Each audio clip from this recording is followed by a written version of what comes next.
Hi friends, புது புது கிராமத்து சமையலில் இன்றைக்கி நம்ம பட்டாணி போட்டு புலாவ் செய்ய போகிறோம். இதுக்கு 400 கிராம் பச்சரிசி எடுத்துருக்கிறேன். தாளிப்புக்கு 2 கிராம்பு, 2 பட்டை, 1 ஏலக்காய் எடுத்துருக்கிறேன். நம்மளோட பிரியாணி மசாலா எடுத்துருக்கிறேன். பிரியாணி மசாலா அரைச்சி வச்சுருக்குறோம் ஏற்கனவே, அது ஒரே 1 ஸ்பூன் எடுத்துருக்குறோம். உப்பு தேவையான அளவுக்கு எடுத்துருக்குறோம். 1/2 ஸ்பூன் மல்லித்தூள், 1/2 ஸ்பூன் மிளகாத்தூள், 1 சிட்டிகை மஞ்சத்தூள். பட்டாணி 100 கிராம் பட்டாணி ஊற வச்சு எடுத்துருக்குறோம். பச்சை பட்டாணி, புதினா கொஞ்சம், கொத்தமல்லி இலை கொஞ்சம், பச்சை மிளகாய் 2, வெங்காயம் பெரிய வெங்காயம் 1, 4 தக்காளி. வாங்க இதெல்லாம் க்ளீன் பண்ணிவிட்டு நம்ம பட்டாணி புலாவ் எப்படி செய்யலான்னு பார்க்கலாம். நாம் எடுத்து வச்ச எல்லா மசாலா பொருளையும் இதெல்லாம் சுத்தம் பண்ணிட்டு வந்துட்டோம். அரிசியும் வாஷ் பண்ணி ஊற வச்சிட்டோம். எல்லாம் எடுத்து வச்சுட்டோம். வாங்க தாளிச்சுக்கலாம். நாம் அடுப்பில் குக்கர் வச்சிட்டோம், சூடாயிருச்சு. இப்போ நம்ம நெய் ஊற்றிக்கலாம். ஒரு 2 ஸ்பூன் அளவுக்கு நெய் விட்டுட்டோம். மீதி கடலெண்ணெய் ஊற்றிக்கலாம்.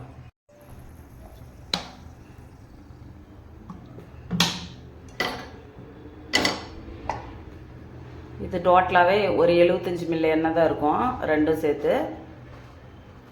இது சூடாகட்டும், நம்ம தாளிப்பு போட்டுக்கலாம்.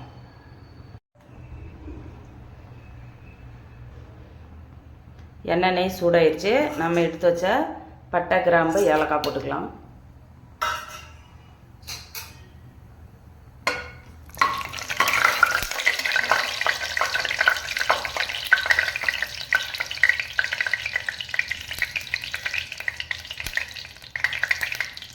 இப்போ நம்ம வெங்காயம் போட்டுக்கலாம்.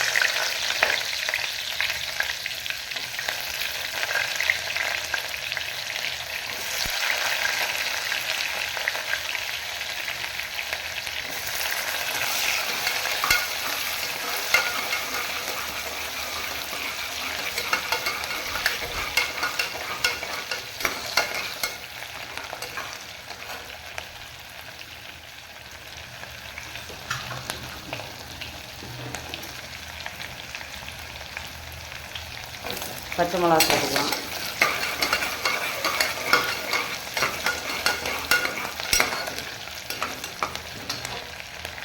இப்போ நம்மளோட இஞ்சி பூண்டு பேஸ்ட், அதாவது பிரியாணி மசாலா சேர்த்துக்கலாம்.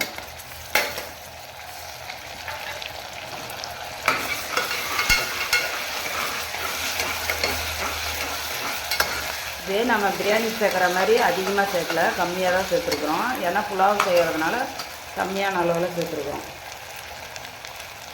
இப்போ நம்ம தக்காளி சேர்த்துக்கலாம்.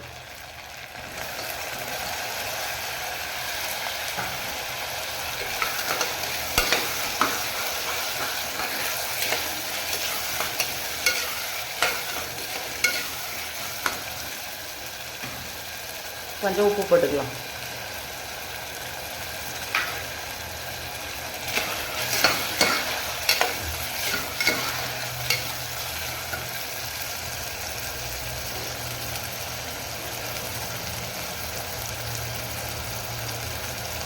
நம்ம புதினா இலையும் மல்லி இலையும் கொஞ்சம் சேர்த்துக்கலாம். அதில்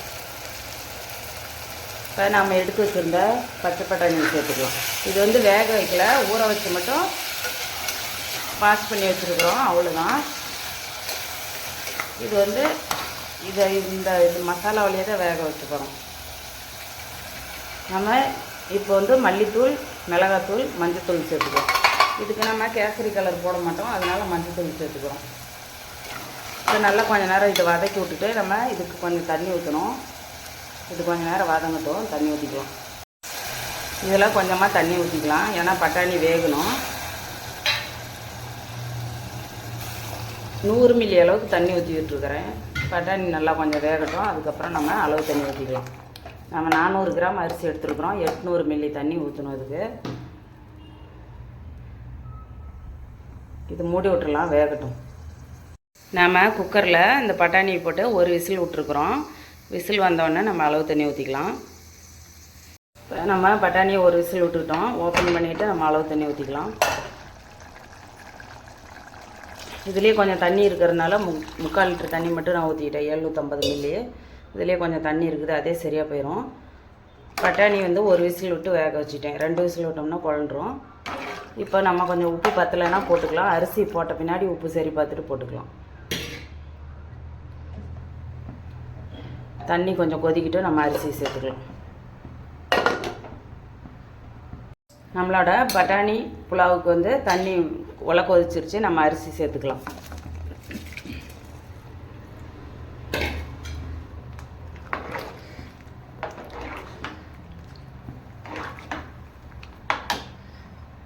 நம்ம இதில் அரிசி சேர்த்துட்டோம். இப்போ வந்து மிக்ஸ் பண்ணி விட்டுட்டு நம்ம மீதி வச்சுருக்கிற உப்பும் புதினா கொத்தமல்லி இலையும் போட்டுக்கலாம்.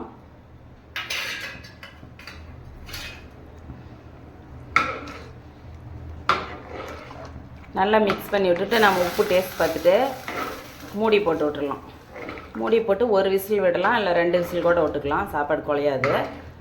3-4 விசிலெல்லாம் விடக்கூடாது. ஒரு விசில் இல்லைன்னா 2 விசில், அவ்வளோதான். நீங்கள் வைக்கிற அரிசியை பொறுத்து அந்த விசில் நீங்கள் விட்டுக்கோங்க. நான் பச்சை அரிசி தான் வச்சுருக்கிறேன். நான் ஒரு விசில் விட்டுக்கிறேன். இப்போ மூடி போட்டு விட்டோம். ஒரு விசில் வந்ததையும் ஆஃப் பண்ணிக்கலாம்.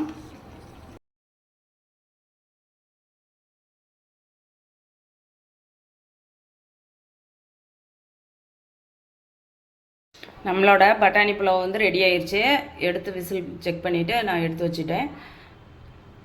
இதுக்கு வந்து தேங்காய் சட்னி செஞ்சுருக்கிறேன். இதுக்கு வந்து நான் தேங்காய் சட்னி, புதினா சட்னி, உருளைக்கிழங்கு குருமா எல்லாமே நல்லாயிருக்கும். நீங்கள் எது செஞ்சாலும் இதுக்கு நல்லாயிருக்கும். நீங்கள் இதேமாரி நான் செஞ்ச மாதிரி நீங்களும் செஞ்சு பாருங்கள். உங்கள் குழந்தைங்களுக்கு இதை ஸ்கூல் கொடுக்கறதுக்கெல்லாம் உடனே ஒரு 10 நிமிஷத்துலேயே நம்ம செஞ்சிடலாம். ஈஸியாக சீக்கிரமாக செஞ்சு கொடுக்கக்கூடிய சாப்பாடு. அதனால் இதை ஒரு டைம் ட்ரை பண்ணி பாருங்கள்.